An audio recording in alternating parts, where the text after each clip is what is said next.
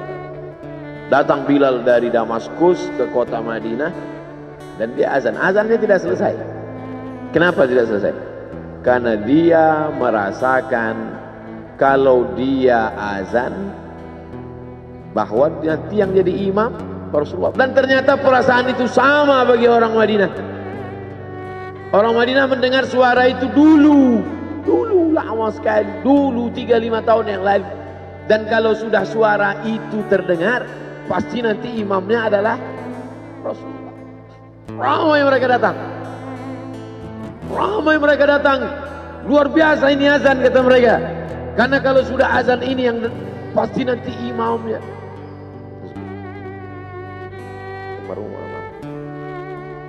Al-Fatihah. A'udzubillahi minasyaitonir rajim. Alhamdulillahirabbil alamin. Arrahmanir rahim. Maliki yaumiddin. Iyyaka na'budu wa iyyaka nasta'in. Ihdinas siratal mustaqim. Shiratal ladzina an'amta 'alaihim ghairil maghdubi 'alaihim waladdallin. Amin.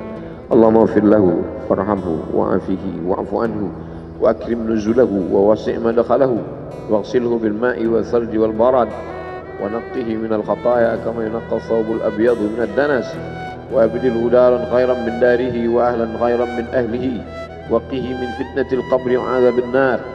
Allahumma la tahrimna ajrahu wa la taftinna ba'dahu waghfir lana wa lahu wa li ikhwanina alladhina sabaquna bil iman ولا تجعل في قلوبنا غلا للذين آمنوا ربنا إنك رؤوف رحيم. اللهم اجعل أهله وتلامذته وطلابه من الصابرين الذين إذا أصابتهم مصيبة قالوا إنا لله وإنا إليه راجعون. اللهم اجعل أبناءه وبناته من الصالحين والصالحات واحفظهم من كل سوء وشر. اللهم اجعل هذا المعهد الذكر معهدا عظيما مباركا تخرج منه الطلاب والطالبات من المجاهدين والمجاهدات في سبيلك بأموالهم وأنفسهم. اللهم احفظهم من الظلمات. اللهم أخرجهم من الظلمات إلى النور. اللهم وفقنا لما تحبه وترضاه. اللهم اجعل أبناءنا وبناتنا من حفاظ القرآن والحافظات. اللهم اجعل قبره روضة من رياض الجنان لا تجعل قبره حفرة من حفر النيران. وصلى الله على سيدنا ومولانا شفيعنا وذخرنا محمد وعلى آله وصحبه وسلم walhamdulillahi rabbil alamin. Kalau sayang dengan almarhum, hidupkan majelisnya, ramaikan, bangkitkan semangat, tunjukkan kepada Allah Subhanahu wa taala bahwa kita cinta. Sab'atun yudhilluhumullah, 7 orang yang dapat naungan yauma la illa dhilluh, hari itu tak ada naungan kecuali naungan Allah. Rajulani, 2 orang tahabba fillah, berkasih sayang karena Allah, ijtama'a alaih, bersama karena Allah, wa tafarraqa alaih. Saya berharap saya dengan almarhum, saya dengan Abah Raud, saya dengan para sahabat termasuk yang mendapatkan naungan ini.